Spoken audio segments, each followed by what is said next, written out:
छान उन्हाळ्याच्या दिवसामध्ये अशी फ्रीज मध्ये ठेवून बनवलेली खीर खूपच छान लागते। अशा प्रकारची खीर आज आपण बनवत आहोत। हॅलो हाय, मी कल्पना तिडके या रेसिपी मध्ये मी आपलं स्वागत करत आहे। अचानक आलेल्या पाहुण्यांसाठी बनवूया साखर न वापरता दलियाची खीर। गॅसवर कढई तापत ठेवलेली आहे। ही 1 वाटी दलिया घेतलेला आहे आणि तो प्रथम आपण भाजून घेणार आहोत। त्याच वाटीच्या मापानुसार पाव वाटी तांदूळ घेतलेले। हे तांदूळ पण आपण प्रथम थोडेसे भाजून घ्यायचे, जास्त नाही। गॅस मीडियम ठेवायचा।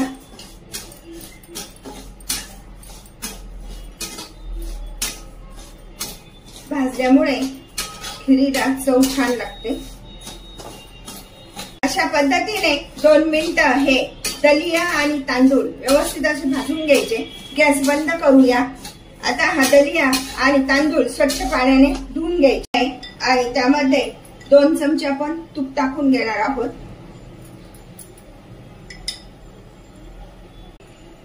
हा भाजून आणि स्वच्छ पाण्याने धुवून घेतलेला हा दलिया आणि तांदूळ आहे, तर ते आता आपण त्यामध्ये टाकून घेत आहोत।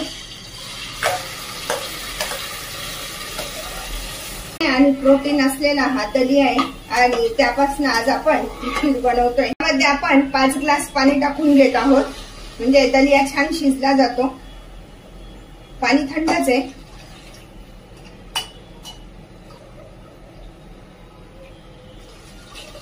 दलिया शिजायला वेळ लागतो। कुकरच्या 7 शिट्ट्या करून घेऊया।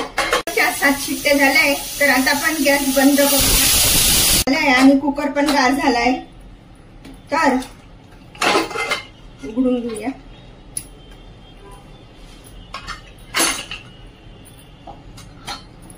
एकदा हलवून घेऊया। वा, मस्त शिजली ना।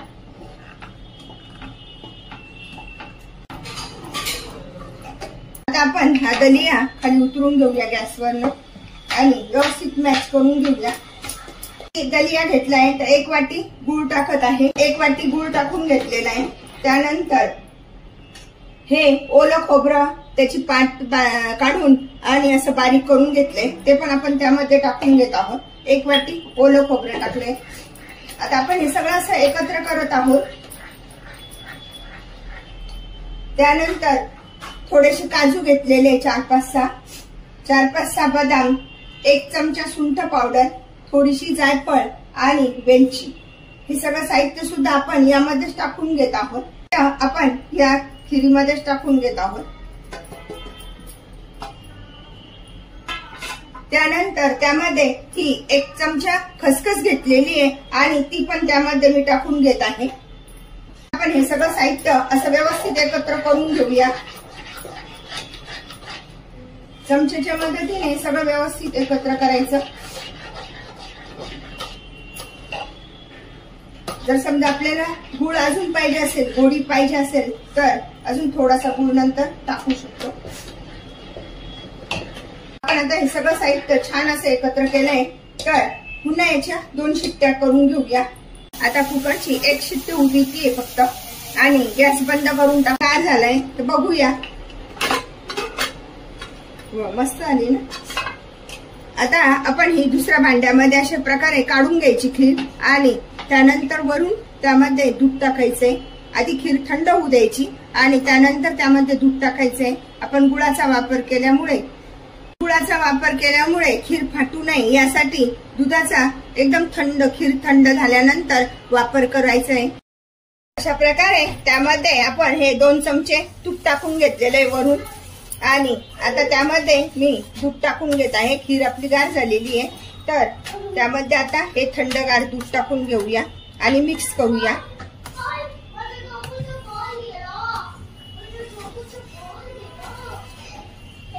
छानपैकी मिक्स करायची आणि नंतर फ्रीजला ठेवून द्यायची आहे।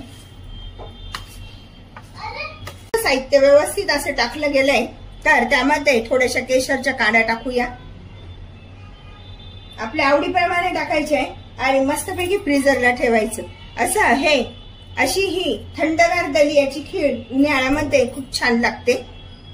खाताना मस्तपैकी फ्रीज मधनं काढून आणि खायची. इतकी सुंदर लागते ना ही खीर खायला. अशा प्रकारची ही पौष्टिक खीर खाण्यासाठी तयार.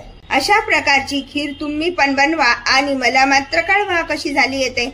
लाईक अँड सबस्क्राईब करायला विसरू नका. पुन्हा आपण भेटूया नवीन रेसिपीसह. थँक्यू.